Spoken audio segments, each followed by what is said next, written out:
PM sir தோஜா Vijay மாண்புமிகு விஜய் முதலமைச்சர், தமிழ்நாடு முதலமைச்சர் அவர்களுக்கு மீண்டும் மீண்டும் கோரிக்கை வைக்கிறேன். எடப்பாடி அண்ணன் ஏடி முக்கியங்கிறதெல்லாம் இல்லை, நான் எந்த கட்சியும் கிடையாது.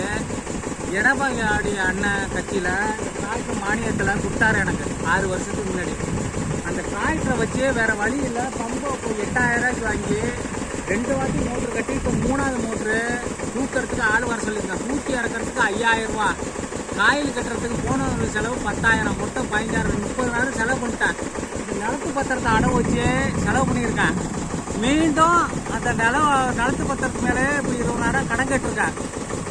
இது கரண்ட் மின்சாரத்தை ஒழுங்காக கொடுத்தீங்கன்னா சாலை வசதி, குடிநீர் பற்றாக்குறை, மின்சாரம், இது 3 கொடுத்தீங்கன்னா எந்த இலவசமும் நீங்கள் கொடுத்தா வேணாம். பயிர் கடன் நீங்கள் தள்ளுபடி வேணாம்.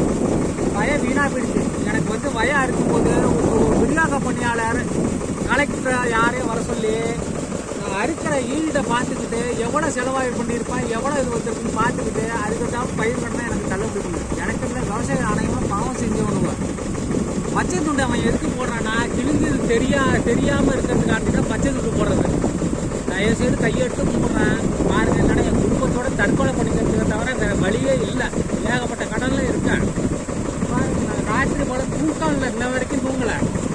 மோட்ரு ஓடுது. இன்னும் இது ஓரிரு நாட்களில் இந்த வாய்க்கால் தண்ணியும் இந்த எல்லா பம்பு செட்லையும் கசிவு இறங்குறத வச்சு நான் அடைச்சி பாய்ச்சறேன். 2.5 ஏக்கர் தான் நான் நடுறேன். என் நம்பி 2.5 ஏக்கர் தான். பம்பு செட்டு ஒரு பம்பு செட்டு ஆளுக்கு 15 தான். நேரடியாக நான் பொய் சொன்னாலும் நேரடியாக என்னை கண்காணிக்கும் மாதிரி உங்களுக்கு தாலிமாடம் கிடைக்கிறேன். எங்கள் குழந்தைகள் குட்டிச்சு பூரா விஜய் எங்களுக்கு ஓட்டு போடணும்னு சொன்ன ஒரு காரணத்தினால நாங்கள் ஓட்டு போட்டுட்டு வந்த தடை நீங்கள் தான் பார்த்து செய்யணும். நீங்கள் இதை தாலிமாடம் கேட்டுக்கொள்கிறேன்.